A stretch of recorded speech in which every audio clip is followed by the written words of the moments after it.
Hello, guys. So now, welcome to our evening broadcast. So, how you guys doing? Hope your day is going very, very well. I am on to waste time. We'll run enter the first news of the evening, and now the fact say William Gallas, the comma side, on the talk say Arsenal is going to defeat Manchester United because Man U is struggling at the moment. Man U defense they leak in goals. Get Man U almost lost to Nottingham Forest, if not be because of say Nottingham Forest can't go door themselves. The first goal can't go like say they defend, and the red card with them collect no really help matters. So for that reason, we've seen Arsenal playing at the Emirates Stadium with the record they get against Manchester United. He's seen Arsenal beating Man U. Although Gallas come dey talk say as long as say Arsenal no continue the mistakes wey dem dey do against all those kind of Fulham, Nottingham Forest, and all those errors wey dem dey make get for their backline. If dem no do other one, they should be beating this Manchester United convincingly. But for me, I have to add, say as long as say Arteta no do experimentation on this match and it comes out and gives us the best first 11 that we are asking for, and we'll see how Manchester United won't take escape because we will play to our strengths. We are expected to beat this Manchester United like say tomorrow no day, because for the last 6 games for the Emirates Stadium, I don't think they've defeated us. We are like unbeaten against them at the Emirates Stadium. This is their 7th trial, but let's see whether they go fit knock us for there. So I don't think there's anything where we fear. Say okay, maybe because we play Manchester United and for that reason we fear them. Not saying again. So away from that now, ESPN can they name Arsenal, PSG as the winners of the transfer window. Number one, so ESPN, where they analyze like which club had the best transfer window. For this one, they will just close now. So they're going to name Arsenal as the one of the winners because Arsenal actually named their number one targets. They went for that target and they got the targets, and that was Declan Rice, because everybody knows say Arsenal, Declan Rice was our priority. In fact, at a point, so many Arsenal fans when they question Arteta say, "Shebi na this guy be your priority? Why you know they bring out all the money, make you go buy him?" And that was Arsenal later did get. Arteta brought out the money and they can go sign the player. So at the end of the day, now just check mark for Arsenal. For me, I would have said Arsenal had like we were one of the winners if to say Timber still did.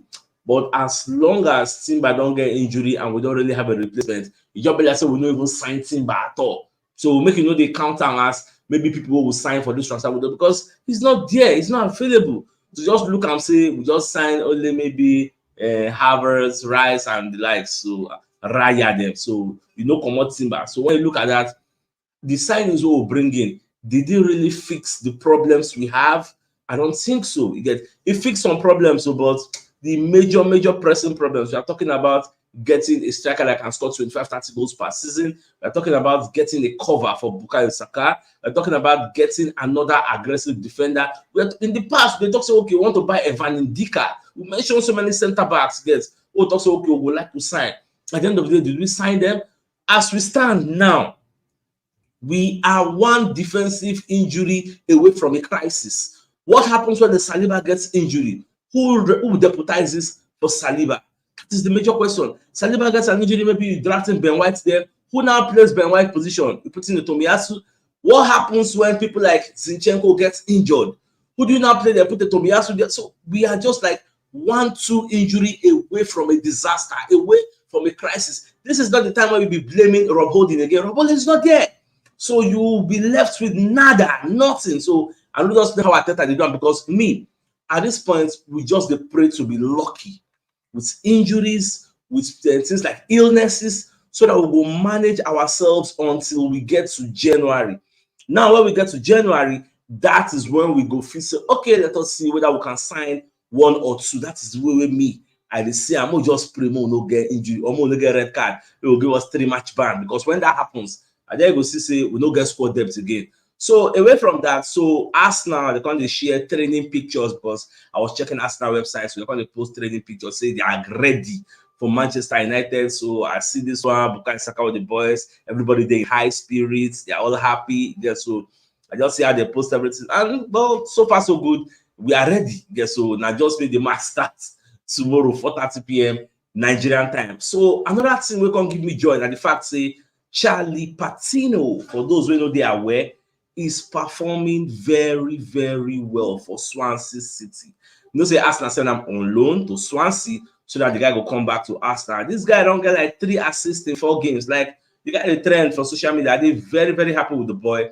He's really, really representing Arsenal. And this player we say he almost left Arsenal when they talk say Yobila Balogun say no one go loan again, you know one play again. I don't know how they take convince him. Say me just calm down, just go one more loan, just go one more, go more see what if he, because at the end of the day, there's no space for him to play. Who you want bench? Now they got to go bench. I mean, if Vieira go bench, like where's the space? And that's the problem. And it's getting older, so everybody won't play. So no space. So, but we also mean go out on loan. We'll see what we will really do for him. And I said, make this opportunity to let you know say our Arsenal fans program, Arsenal fans profile program. We don't reactivate them, we don't start them. And this is a program where we interview like our people to know how you take become Arsenal fans. And we got like a list of 10 or 11 questions. So we'll ask you regarding Arsenal. Things like if they give you $10,000, make you no support Arsenal again. You know, go support them. What are your best Arsenal moments? What are your worst Arsenal moments? Get we name like 3 of your most favorite Arsenal legends. If they say make you bring back one Arsenal ex-player, who you go bring? So many fun questions. So we just say we could start this program again. Today I did it with Baba Sato. So very soon now I'm going to continue with our community members.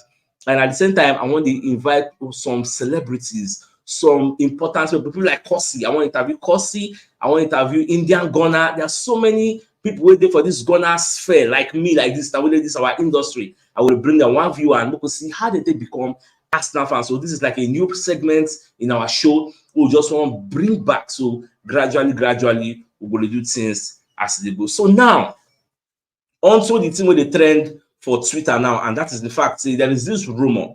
Say Thomas Partey don't they injured. Say he no go play against Manchester United. Now, when I first see the news, I first thought say, this one no go be true, Jerry. Why Thomas Partey no go dey all right?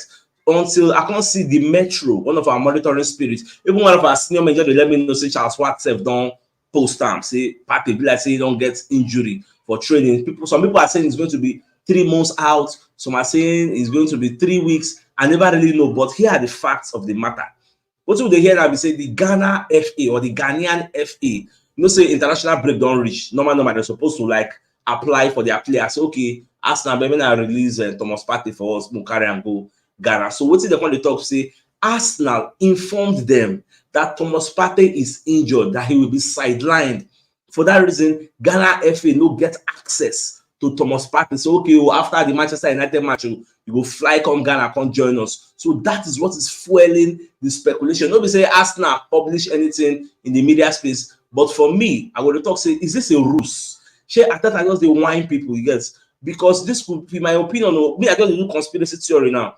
In my head, I just look say, is this a theory like to let everybody think maybe Partey is injured so that Partey no go start, Partey go there for bench. Then by the time we'll see the first 11, we'll see the likes of Declan Rice, Kai Havertz, and Odegaard, and nobody will really complain because when they talk say after all, Partey no really 100% fit down, so maybe Partey come stay for bench, maybe come for the second half, because that is where me I'm thinking. Because truly, if Partey is injured, Kai Havertz will start, and we will not complain because the only excuse will be Partey is injured. So that is the way I'm saying. Or unless maybe they will put Havertz for bench, come put Fabio Vieira. Maybe you'll be seeing a midfield of Fabio Vieira, Odegaard, and Rice. So I never really not we'll see the lineup tomorrow, because this is why they tell you they gather momentum. Over 7,000 people don't tweet about them for Twitter. I saw it. But I'll just say let us keep calm till we see the lineup tomorrow. Or maybe by tomorrow in the morning, we'll get some more clarity on this news. Whether true Thomas Partey gets this injury, because the news is flying everywhere now. Me, I don't know what I want to talk about the news. It's just shocking. But if not true, well, we'll see whether it no go affect us or whether it go affect us tomorrow against Manchester United. Especially Manchester United, they want to unleash Rasmus Højlund against Arsenal, because Erik ten Hag, the come outside, they talk say the player is very, very fit and ready to go. And remember, say Manchester United don't sign Sofian Amrabat. So moving forward, they'll be having a midfield of Casemiro, Amrabat, and maybe Fernandes, Bruno Fernandes. So everybody they strengthen over. Now only us no can strengthen last. Well, it is what it is. Now, surprisingly, something shocking happened today, and that is the fact that Chelsea, they lost 1-0 against a Nottingham Forest. Surprisingly, I don't know how it take happen. So imagine spending up to 1 billion, billion, and at the end of the day, you cannot beat this Nottingham Forest. Somebody even remind me self say, what of Jorginho? That's Ogachina, the China. So what of Jorginho? That one said natural self Jorginho day. So Jorginho self can still replace Thomas Partey if Partey no really did. So look at it this way. Chelsea signed a Moses Caicedo. You get, so Chelsea fans now, if you go for social media, Caicedo is trending. You get, so Caicedo is trending, Enzo Fernandez is trending. Why are they trending? Because how do you spend 150 million pounds on a Caicedo and it's not doing anything? There's still a Nakuna. From how many matches don't play for this season? Nothing to show for it with the enormous amount of money spent on players. Now, a lot of people are saying Caicedo is bad. Why then buy him? The same way we are questioning some of our players. Now, in your own honest assessment, this is a rhetorical question. You don't really have to answer. Does it mean Caicedo turned bad overnight? Or maybe it's just a different system. Like he doesn't really understand the Chelsea system.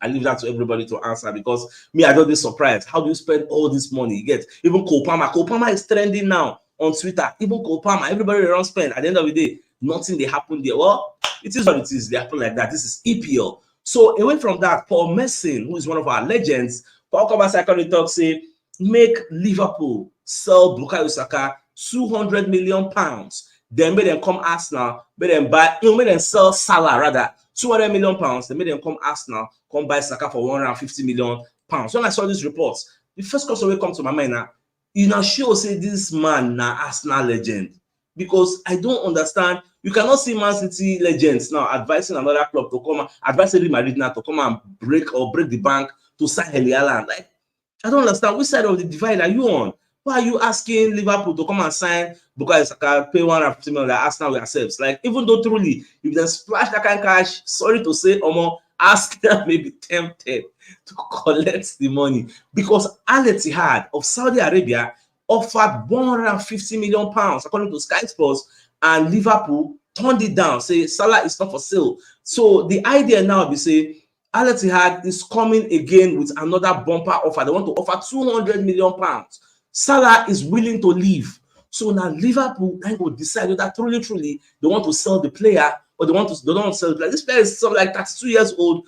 Who will come and offer you 200 million pounds for a player like 32 years old?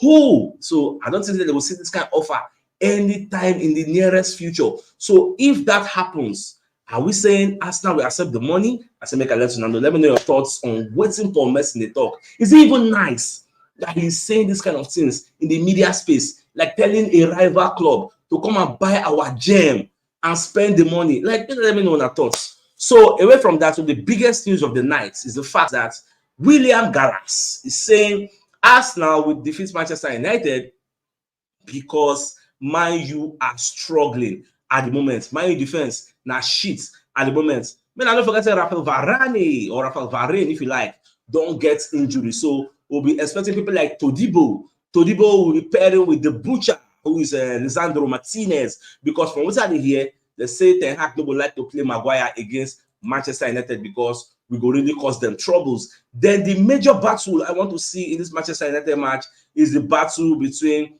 their new fullback, where they just signed Sergio Reguilon with Bukayo Saka. That is the 1v1 battle that I really want to see. Then maybe we're looking at Wan-Bissaka versus Martinelli, then the Butcher versus Gabriel Jesus, or the Butcher versus Nketiah. In short, the Butcher Todibo versus Nketiah or Jesus. So these are the individual battles. Then Declan Rice versus Bruno Fernandes, because when they ask Fernandes, say, in the history of EPL, we don't play, can you mention some of the midfielders that are the toughest that you've come against? Bruno Fernandes actually mentioned Declan Rice. So I would like to see that battle tomorrow and see who will stand tall in that battle of the Emirates Stadium versus this struggling Manchester United, even though we say for the struggle about the struggling Manchester United. So my dear Arsenal lovers, this is the evening news. So it's like come your way tomorrow as usual. That game out.